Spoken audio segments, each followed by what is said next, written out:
అవని, అత్త ఇంకా స్పృహలోకి రాలేదా? కళ్ళు తెరిచారండి, మెలకుగానే ఉన్నారు. అవునా? ఆగండి. ఏ, నువ్వు చూసొచ్చావు కదా, మేం చూడటానికి నీ పర్మిషన్ ఏంటి?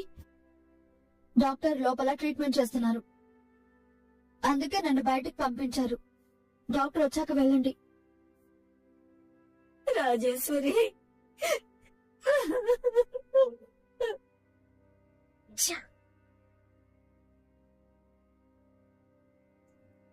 అవునే, రాజేశ్వరికి ఎలా ఉంది? ఆగు.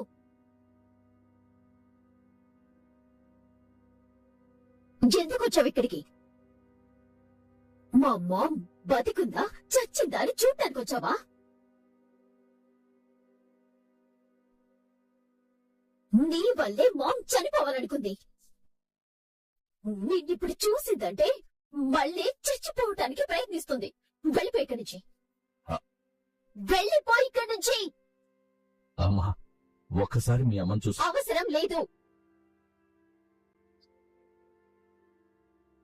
నేను కాని మామ్ కాని చచ్చావని తెలిస్తే మా శవాన్ని చూడటానికి కూడా నువ్వు రానవసరం లేదు. పల్లవి, కన్న తండ్రితో ఎవరైనా అలా మాట్లాడతారా? నీ అమ్మ కోసం మా మామ్ ని వదిలేసి వెళ్లిపోయిన వాణ్ణి నా కన్న తండ్రిని ఎలా అనుకోమంటావు?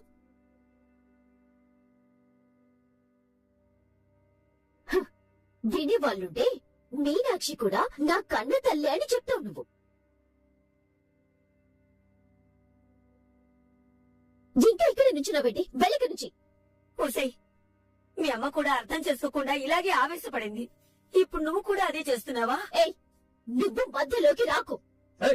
ఎందుకు అలా గొంతు చించుకొని అరుస్తున్నావు? ఇది హాస్పిటల్ అనుకుంటున్నావా, రైతు బజార్ అనుకుంటున్నావా? చాలా ఎక్కువ చేస్తున్నావు నువ్వు.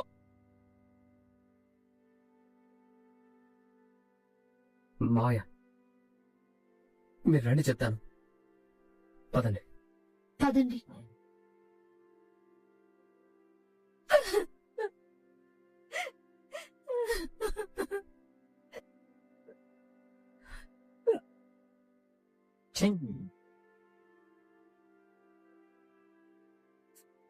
మీరింట్లో నుంచి వెళ్లిపోయినందుకు రాజేశ్వర అత్తయ్య ఇంటికొచ్చి పెద్ద గొడవ చేసింది. మీరలాంటి నిర్ణయం తీసుకోవడానికి అత్తయ్య కారణం అని చెప్పడానికే అత్తయ్య ఇలాంటి పని చేసింది.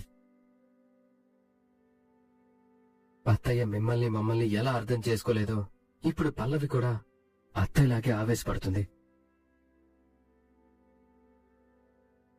మీరిక్కడికి రాకుండా ఉండుంటే బాగుండేది మావయ్య. ఇప్పుడు రాజేశ్వరికి ఎలా ఉందమ్మా? మీరు రాకముందే పెళ్లి స్పృహలోకి వచ్చింది నాన్న. నన్నెందుకు బ్రతికించారు, నేను చచ్చిపోతాను చచ్చిపోతాను అంటూ మళ్ళీ చచ్చిపోవడానికి ప్రయత్నిస్తున్నారు. పెళ్లి ఆగే పరిస్థితి లేకపోవడంతో భరత్ నీ కన్న కొడుకని పెళ్లికి చెప్పేశాను. ఈ టైంలో ఎందుకు చెప్పావమ్మా? ఇప్పుడు తనున్న కండిషన్లో ఇలాంటివి చెప్తే ఇంకా షాక్ అవుతుంది కదా. నిజమే నాన్న, కానీ పెళ్లి చావకుండా ఆపడం కోసం నాకింకా వేరే దారి లేక చెప్పాల్సి వచ్చింది. ఇంకా ఏం చెప్పి తనని ఆ టైంలో ఆపాలో నాకు అర్థం కాలేదు. నువ్వు చేసింది తప్పని అనటం లేదమ్మా, కానీ రాజేశ్వరి పంతానికి పోతే ఏం చేస్తుందనేది మీకు అర్థమై ఉంటుంది. 30 ఏళ్లుగా తనతో కాపురం చేసినా నన్నే క్షమించలేదు. అలాంటిది ఇప్పుడు భరత్ తన కన్న కొడుకని తెలిస్తే కొడుకు మీద ప్రేమతో మీ అమ్మని నిన్ను ఏం చేయడానికైనా వెనకాడదమ్మా.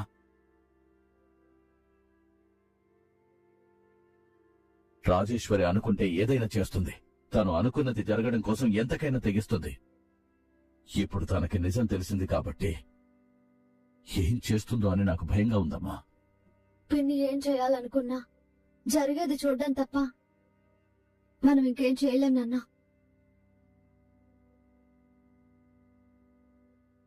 టెన్షన్ గా ఉన్నారేంటయ్య? ఎందుకు కంగారు పడుతున్నారు? మీ చక్రధర్ మావయ్య రాజేశ్వరిని చూడటానికి వెళ్లారు. ఉదయం అనగా వెళ్లిన మనిషి ఇంతవరకు ఇంటికి రాలేదు. అక్కడేం జరుగుంటుందో అని భయంగా ఉంది ప్రణతి. ఆయన ఇంట్లో ఉన్నాడా? లేరు.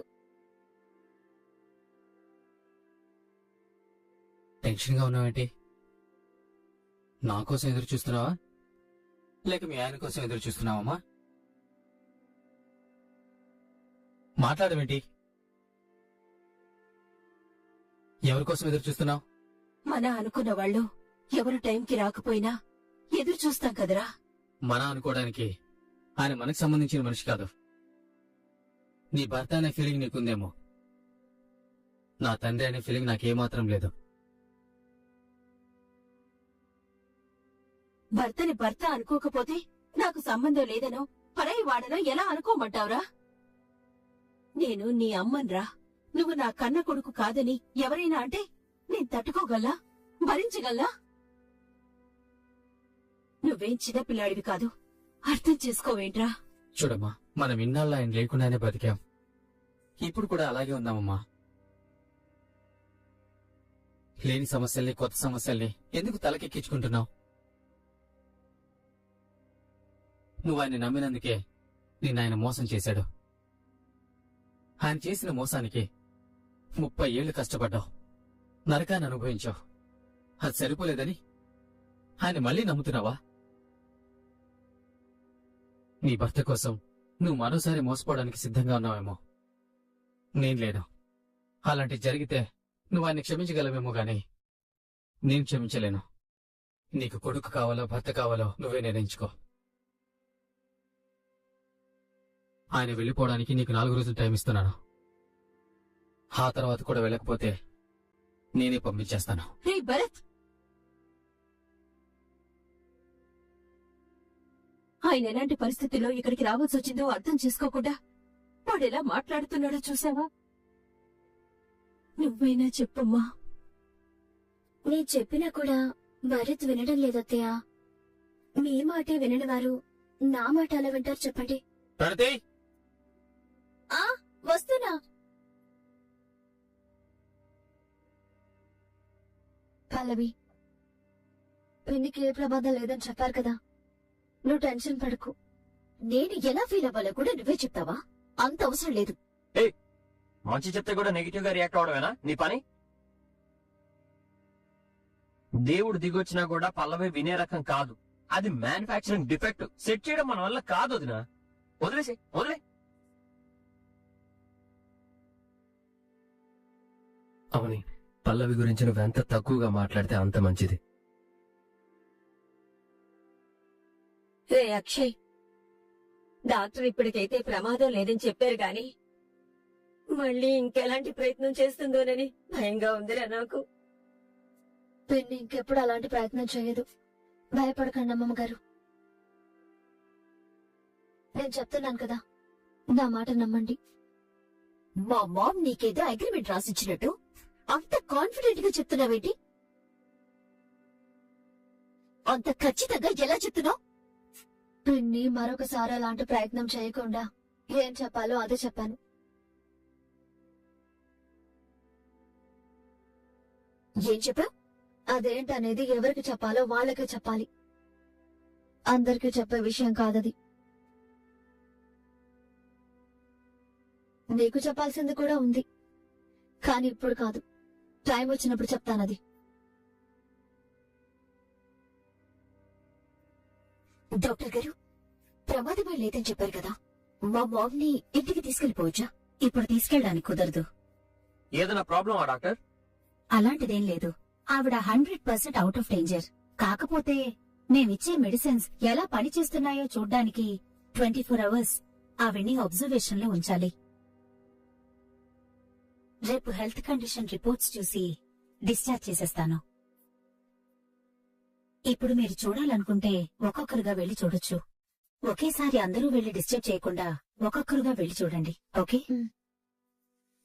ముందు నేను వెళ్ళి చూసి వస్తాను. నువ్వు బాగు. నీ ముద్దుల మనోరాలు వెళ్ళిందిగా, 4-5 బుల్లెట్లు బాంబులు పేల్చేసి అప్పుడు వస్తుంది. ఆ తర్వాత నువ్వు వెళ్ళి చూద్దుగా.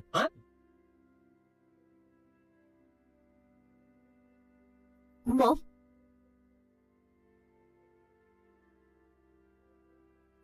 ఎందుకిలా చేసావు మామ్?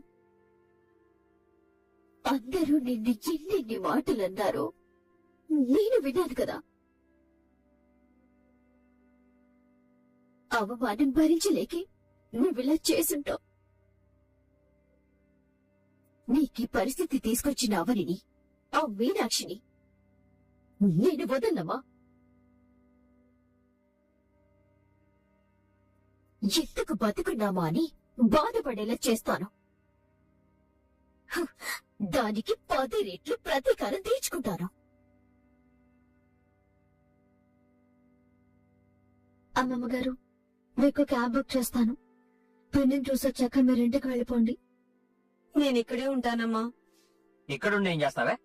దోమలకి ఇంజక్షన్లు, చీమలకి సలైన్ బాటిల్ ఎక్కిస్తావా? రేపు డిశ్చార్జ్ చేస్తానన్నారు కదా, మేము అత్తని తీసుకుని ఇంటికి తీసుకొస్తాం. నువ్వు ఇంటికి వెళ్ళినానమ్మా. రే, నువ్వు కూడా పల్లవిని తీసుకుని ఇంటికి వెళ్ళు. నేను మీ వదిన ఇక్కడే ఉంటాం. నేనింటికి వెళ్ళి ఏం చేస్తానన్నయ్య? ఏమండి, ఎవరూ లేకపోతే అత్తయ్య గారు కంగారు పడతారు. మళ్ళీ రేపు ఉదయం వద్దురు గాని వెళ్ళండి. సరే వదిన. మీరు కూడా లేకపోతే ఆరాధ భయపడుతుందండి. మీరు వెళ్ళండి, నేనుంటాను. సరే అవని. మీకు కొడుకున్నాడు, వాడి పేరు భరత్. నిజమేంటన్నది మీకు కాలమే చెబుతుంది. భరత్ మీ సొంత కొడుకని మీకు, పల్లవి తన సొంత కూతురని మా అమ్మకి ఈ నిజం తెలియదు పిన్ని. నాన్న మా అమ్మకి పుట్టిన పల్లవిని మీ దగ్గర పెట్టి, మీకు పుట్టిన భరత్ ని మా అమ్మ దగ్గర ఉంచాడు.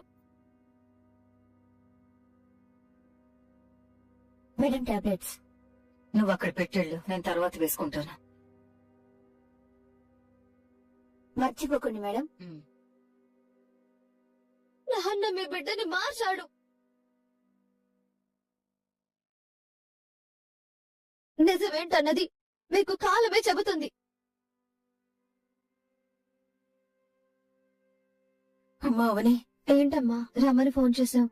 రాజేశ్వర్ని చూడ్డానికి హాస్పిటల్ కి వద్దామనుకున్నాను. నన్ను చూస్తే వాళ్ళమ్మకి అలా జరగడానికి కారణం నేనేనని పల్లవి గొడవ చేస్తుంది. అందుకే రాలేదవని.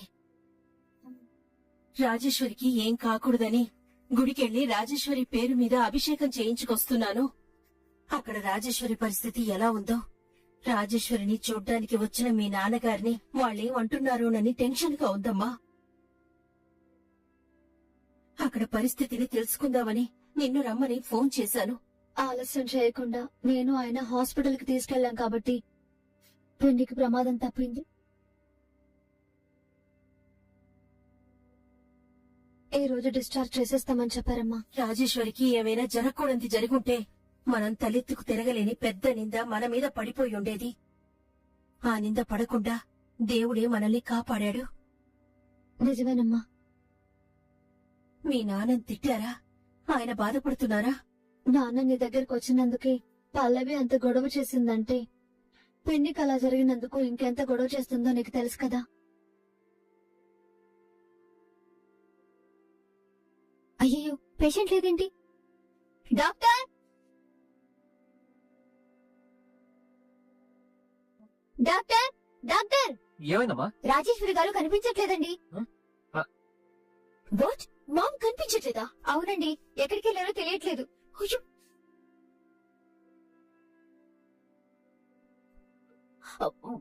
బాబా, మామ్ ఎక్కడికి వెళ్ళుంటుంది? నువ్వేం కంగారు పడకు, వెతుకుదాం పద. నాన్న మీ దగ్గర ఉంటే ఈ గొడవలు ఇంకా పెద్దవి అవుతాయమ్మా. నిజమేనమ్మా, మీ నాన్న రాజేశ్వరి దగ్గరికి వెళ్లే పరిస్థితి నాకు కనిపించడం లేదు. ఆయనుంటే భరత్ ఇంట్లో ఉండడు. వాడేం చేస్తాడోనన్న భయం నాకు ఎక్కువగా ఉందమ్మా. వాడు నా ప్రాణం. భరత్ లేకుండా నేనుండలేనమ్మా.